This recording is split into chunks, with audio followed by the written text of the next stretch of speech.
আসসালামু আলাইকুম। মনিরুলস অ্যাকাউন্টিং গ্যালারির পক্ষ থেকে আপনাদের সবাইকে স্বাগতম। আজকে আমরা নবম দশম শ্রেণীর ফিনান্স ও ব্যাংকিং বিষয়ের ফিনান্স অংশের চতুর্থ অধ্যায় অর্থের সময় মূল্য নিয়ে আলোচনা করব। আজকে আমাদের আলোচনার বিষয় হচ্ছে অর্থের সময় মূল্য অধ্যায়ের যে 5টি সূত্র রয়েছে সেই সূত্রগুলো নিয়ে আমরা আজকে আলোচনা করব। তো অর্থের সময় মূল্য অধ্যায়টা নিয়ে আলোচনা করার পূর্বে, সূত্রগুলো নিয়ে আলোচনা করার পূর্বে আমাদেরকে অর্থের সময় মূল্য বলতে কি বোঝায় সেটা আমাদের বুঝতে হবে। অর্থের সময় মূল্য কি বা কাকে বলে? সময়ের সাথে সাথে অর্থের মূল্যের পরিবর্তনকে অর্থের সময় মূল্য বলে। সময়ের সাথে সাথে অর্থের মূল্যের যে পরিবর্তন হয় তাহলে তাকে অর্থের সময় মূল্য বলে। যেমন আজকে থেকে 2 বছর আগে 100 টাকার যে মূল্য ছিল, আজকে কিন্তু এই 100 টাকার একই রকম মূল্য নয়। কারণ আমরা 2 বছর আগে 100 টাকা দিয়ে যে পরিমাণ দ্রব্য কিনতে পারতাম, আজকে থেকে 2 বছর আগে 100 টাকা দিয়ে যে পরিমাণ দ্রব্য বা জিনিসপাতি ক্রয় করতে পারতাম, আজকের বাজারে আমরা সেই 100 টাকা দিয়ে একই পরিমাণ জিনিস বা দ্রব্য ক্রয় করতে পারতেছি না। এর কারণ হচ্ছে, মূল কারণ হচ্ছে সুদের হারের পরিবর্তন, যা আমরা অর্থের সময় মূল্য নামে পরিচিত বা যাকে আমরা অর্থের সময় মূল্য বলে থাকি। তাহলে অর্থের সময় মূল্য কি? সময়ের সাথে সাথে অর্থের যে মূল্যের পরিবর্তন ঘটে তাকে অর্থের সময় মূল্য বলে। এই অর্থের সময় মূল্য অধ্যায়ে 5টি সূত্র আছে। এই 5টা সূত্রের মাধ্যমে আমরা অর্থের সময় মূল্য অধ্যায়ের অঙ্কগুলো করে থাকি। 1 নম্বর সূত্র হচ্ছে ভবিষ্যৎ মূল্য নির্ণয় সূত্র।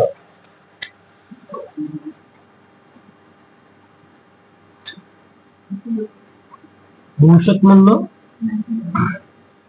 সমান বর্তমান মূল্য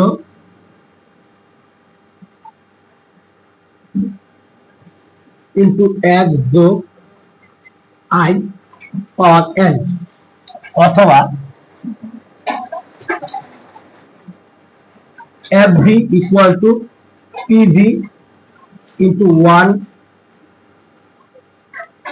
প্লাস i পাওয়ার n। এখানে FV তে বোঝানো হয়েছে ভবিষ্যৎ মূল্য বা ফিউচার ভ্যালু, PV তে বোঝানো হয়েছে বর্তমান মূল্য অথবা প্রেজেন্ট ভ্যালু।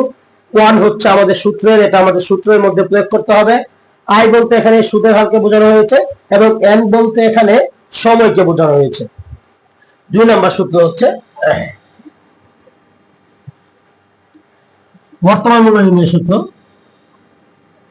বর্তমান মূল্য equal to FV divided by 1 যোগ i পাওয়ার n, অথবা PV equal to FV divided by 1, sorry আমরা এখানে যদি ইংলিশে লিখতেছি সব ইংলিশেই লিখবো, 1 প্লাস i পাওয়ার হচ্ছে n। এখানে সব একই নিয়ম, আমাদের i হচ্ছে সুদের হার এবং n হচ্ছে সময়কে বোঝায়। প্রতিটা সূত্রের মধ্যে আমরা যে এখানে i এবং n ব্যবহার করেছি, এখানে i এবং n দ্বারা, i দ্বারা বোঝায় সুদের হার এবং n দ্বারা বোঝাচ্ছে সময়কে বোঝাচ্ছে। তো 3 নম্বর সূত্রে আমরা যে প্রথমে 2টা সূত্র এখানে লিখলাম বা প্রথম যে 2টা সূত্র নিয়ে আলোচনা করলাম, এই 2টা সূত্র হচ্ছে আমাদের বার্ষিক চক্রবৃদ্ধির ক্ষেত্রে, সরল সুদের ক্ষেত্রে। এগুলো হচ্ছে বার্ষিক যে সরল সুদ হয়ে থাকে, সেই সরল সুদের ক্ষেত্রে আমাদেরকে এই 2টা সূত্র প্রয়োগ করতে হয়। বাকি যে 2টা সূত্র আছে সেটা আমাদের চক্রবৃদ্ধির ক্ষেত্রে। তো চক্রবৃদ্ধি সুদের ক্ষেত্রে আমাদের বাকি 2টা সূত্র প্রয়োগ করতে হয়। 3 নম্বর সূত্রটা আমরা যদি দেখি এখানে, যে 3 নম্বর বর্তমান মূল্য ভবিষ্যৎ মূল্য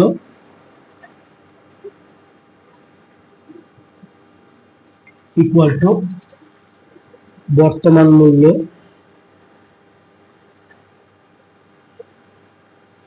ইনটু F যোগ I divided by M, n into M। এখানে আমরা এই সূত্রে দেখতেছি যে এখানে m ব্যবহার করা হয়েছে।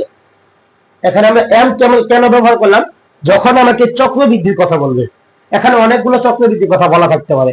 মাসিক চক্রবৃদ্ধি, দ্বিমাসিক চক্রবৃদ্ধি, ত্রৈমাসিক চক্রবৃদ্ধি, হ্যাঁ, ষান্মাসিক বা 6 মাস পর পর যে চক্রবৃদ্ধি, বা হচ্ছে বার্ষিক চক্রবৃদ্ধি কথা বলা থাকতে পারে।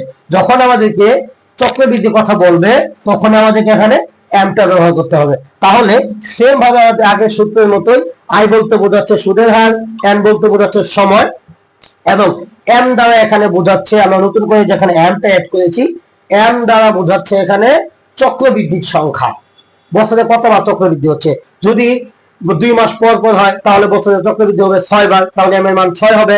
যদি 3 মাস পর পর চক্রবৃদ্ধি হয় তাহলে এখানে আমাদের এম এর মান হবে 4। যদি 4 মাস পর পর হয় তাহলে এম এর মান হবে 3। যদি 6 মাস পর পর হয় তাহলে এম এর মান হবে 2। এভাবে আমাদেরকে চক্রবৃদ্ধির সংখ্যাটা লিখতে হবে। অথবা আমরা এখানে লিখতে পারি, ইংলিশেও লিখতে পারি যে FV equal to PV into 1 plus i by m into power n into m. 3 number সূত্র গেল। তো 4 নাম্বার সূত্রে যদি আমরা আসি, 4 নাম্বার সূত্রটা হচ্ছে সেম ভাবে এটা বিপরীতটা, যে বর্তমান মূল্যের সূত্র। বর্তমান মূল্য ইকুয়াল টু, তাহলে উপরে চলে যাবে হচ্ছে এফভি ডিভাইডেড বাই এক্স যোগ i by m into n into m, n into m. অথবা আমরা এখানে লিখতে পারি, অথবা আমি তো এখানে সুন্দর করে লিখছি, বর্তমান সমান সমান PV equal to FV divided by x যোগ i by m n into m. এই ছিল আমাদের 4 নাম্বার সূত্র। এখানেও আমাদেরকে সেম কি করতে হবে, চক্রবৃদ্ধির সংখ্যা দিয়ে আমাদেরকে বর্তমান মূল্যটা বের করতে হবে। আমাদের এখানে বর্তমান মূল্য যে টাকাটা দেওয়া থাকবে, এখানে আমাদেরকে ভবিষ্যৎ মূল্য বের করার জন্য আমাদেরকে ভবিষ্যৎ মূল্যে বলা থাকবে যে ভবিষ্যতে এত টাকা পাওয়ার আশায়। ঠিক আছে, আজকে আমরা সূত্রগুলো নিয়ে আলোচনা করব। পরবর্তী ক্লাসে আমরা এই সূত্রের আলোকে অঙ্কগুলো সমাধান করার চেষ্টা করব। তো 5 নাম্বার সূত্র হচ্ছে, আমরা বলে থাকি প্রকৃত সুদের হারের সূত্র। প্রকৃত সুদের হার অথবা ই এ আর। ই এ আর এর পূর্ণরূপ হচ্ছে এফেক্টিভ অ্যানুয়াল রেট। যখনই আমাদেরকে প্রকৃত সুদের হার বা কার্যকরী সুদের হার নির্ণয় করতে বলবে, তখনই আমরা এই যে ই এ আর এর সূত্র প্রয়োগ করতে পারবো। আমাদেরকে ই আর এর সূত্র প্রয়োগ করার জন্য যেটা করতে হবে সেটা হচ্ছে এক যোগ, আমাদেরকে প্রথমে হচ্ছে এক যোগ, উপরে আই নিচে এম, পাওয়ার হচ্ছে এম মাইনাস 1 ইন্টু 100।